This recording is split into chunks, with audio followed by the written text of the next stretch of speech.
Wonderful. So you can follow that in Luke chapter 5. Does anybody here enjoy, I don't know whether it's the sport or the art or the game of fishing? Any fisher people? One or two. Good. That means I can speak with confidence, knowing nothing about fishing, but realizing none of you do either.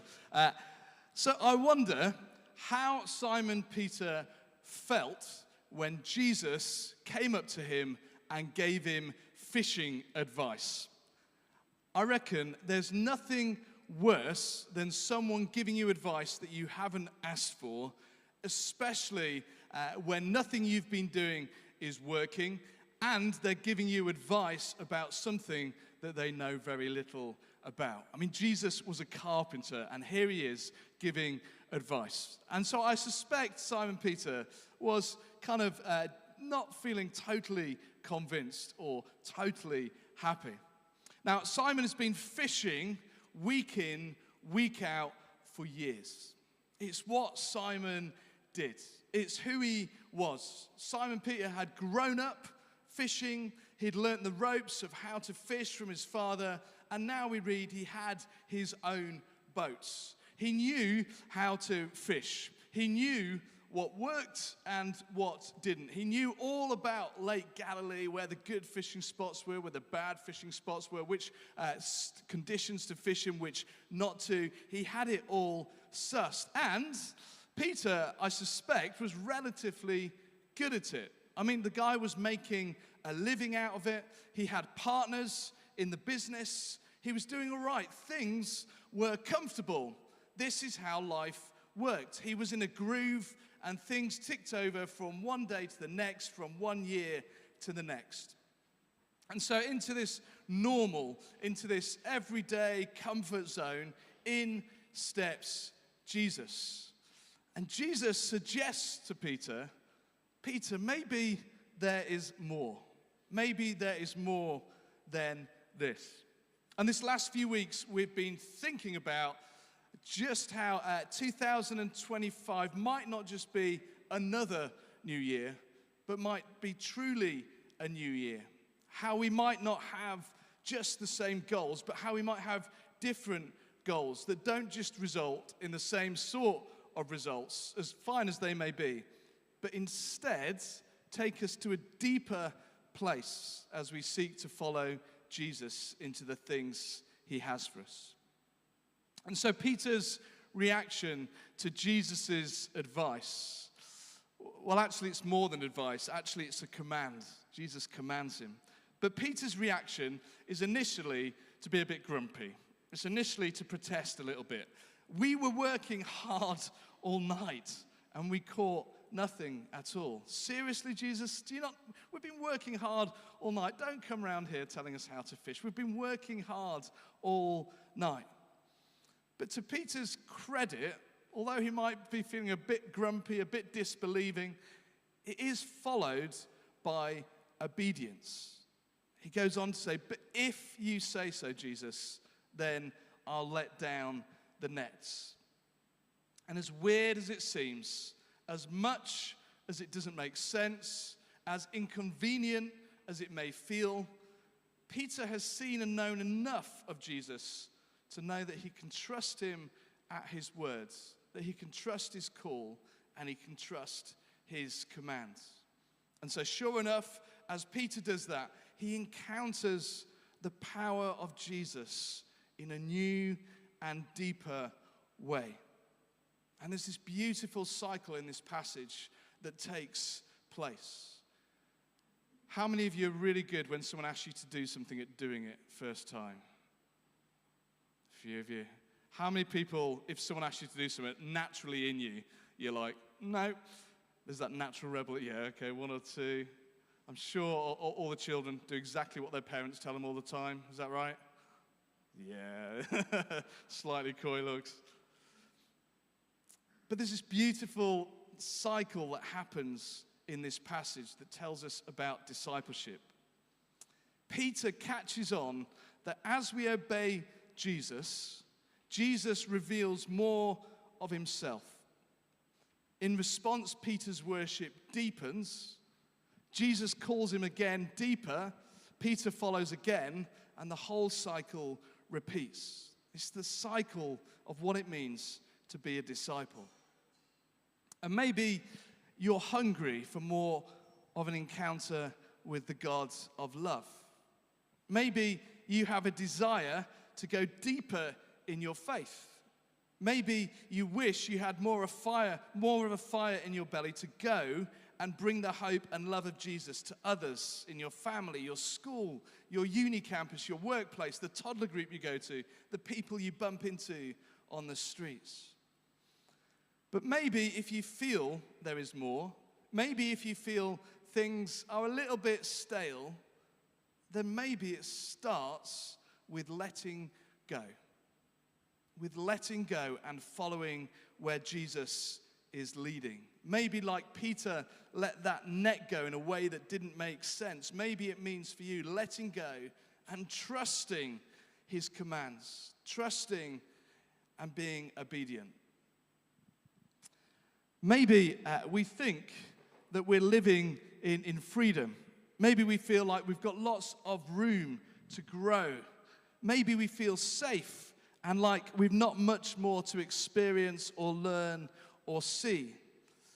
Maybe, though, the things with which we're familiar, the things that have served us well so far, the things where we feel comfortable, the patterns and routines of what it means to worship and pray we've become used to. Maybe kind of we feel at the moment our life's kind of working. Everything in it's kind of fine. But ironically, maybe as we hold on to those things, that wasn't meant to happen. Maybe as we hold on to those things tightly, the things that have worked before, maybe as we hold on to those things, maybe ironically, they're the very things that trap us. Maybe they're the very things that stop us experiencing all the freedom that God has for us. Maybe by holding on to the things that have worked before, maybe by holding on to the ideas and the thoughts we have about who Jesus is, what church is, how we grow deeper with Jesus, what he's asking us to do in our life, maybe by holding on to all those things, they're actually trapping us. And what he calls us to do is let go so that we can experience the wholeness and the freedom and the abundance and the so much more that he has for us. You see, there is great power in letting go. I don't know if any of you have ever done archery. Anyone ever done archery? Anyone had a go at that? I remember the first time, I'm just going to move this. I remember the first time I did it. I had a bow just like that. And as I pulled back the string of the bow, loaded with an arrow that didn't just have a sucker on the end, but was actually quite lethal. It had a point on the end. I haven't got enough hands. But I remember the first time as I did it, as I pulled back the string of the bow loaded with an arrow, and I saw from our instructor who demonstrated just how far it could go, just how fast, and just how much it could pierce its target. As I drew back the bow for the first time, I was aware that there were people around, that my friends were around. And it kind of felt a little bit safer and more comfortable to not let go of this drawstring. It felt risky, it felt unsafe, even to let go of that arrow a little bit, because I didn't quite trust myself or know where it would go. Anyway, I gave it a go, and I released the bowstring, and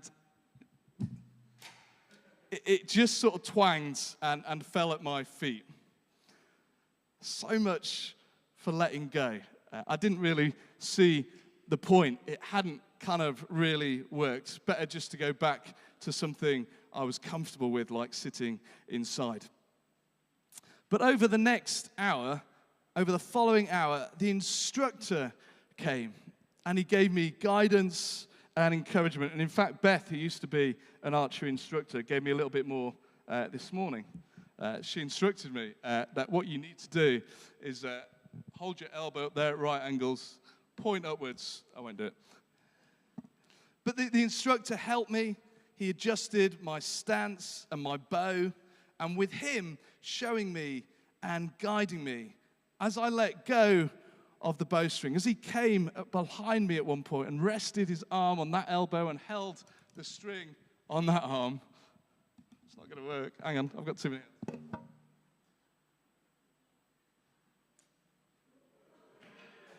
Thank you.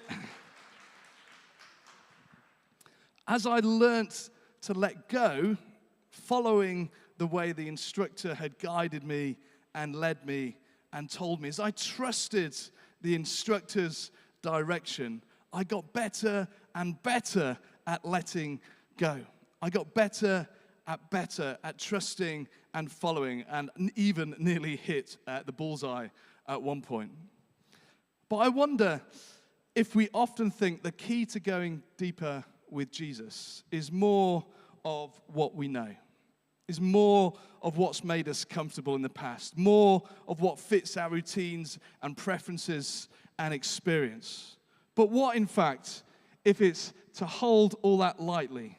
What if it's not to just know Jesus' words, but to actually take them literally and put them into practice? What if it's to press into the things that don't make sense, that feel inconvenient, that quite frankly just make us look weird?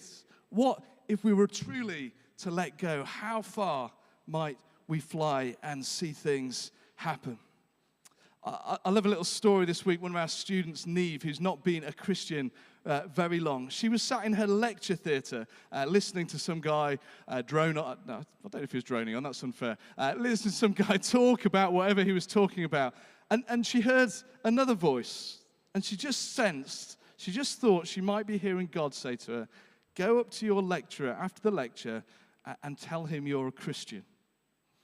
Now, everything in Neve wouldn't want to do that. That felt uncomfortable. That felt scary. That's not really the way she'd learned to do stuff. It felt too much. And yet, at the end, even though it seemed weird, even though she was scared stiff, she did go up to her lecturer and say, this is going to sound weird, but I just feel God's wanting me to say to you that I'm a Christian. And he goes, that's amazing, so am I. And they had this lovely conversation about following Christ and what that means. Now, for Neve, that was a huge thing, a huge letting go of all our kind of safety, of everything that we hold onto. But she learned in that moment, if she trusted the call of Jesus and let go, that he'd bring her into a new, more abundant space. And so I just want to ask you, when was the last time that you let go and followed Jesus' calling? When was the last time those words that Jesus says, those commands he gives us, when was the last time you actually, literally stepped out and put those into practice? How might we let go more this year? How might, in our times of worship together, might we just let go a little bit of the way we worship, the way we've learned to worship, the things that feel slightly weird to us, or kind of worship happens like this and God speaks like that. Well, what if God wants to do something different? How might we let go? How might we let go in sharing our faith? Maybe being brave enough just to talk to a friend at school or invite them to a service or a social. What about letting go and forgiving someone that you've not yet forgiven? What about letting go and serving someone in a way that's more costly? What about letting go and giving generously, allowing God and trusting God that if he calls, he will provide? You know, Jesus' words, the Bible is full of Jesus saying, put out into deep water and let go of your nets. He talks about our time, our serving of the poor, our money, our sharing the gospel, our worship. What if we learnt to hear Jesus' call and to follow? What if we learned to let go of those things and trust him in what feels weird and scary and different? How might our worship be so more thick with the presence of God, that people are healed and people are saved even as we worship? How might our prayer life actually be radically transformed and life-giving? How might our relationships be different? How might the resources that we have to reach our city multiply? How might the number of students we see on campus coming to know Jesus increase? How might our work with children and young people be affected? The list goes on. But I believe the challenge this morning, the call this morning, is to follow Jesus into the deeper waters and to let go of our nets, to let go of our normal, and to trust him when he calls. Amen.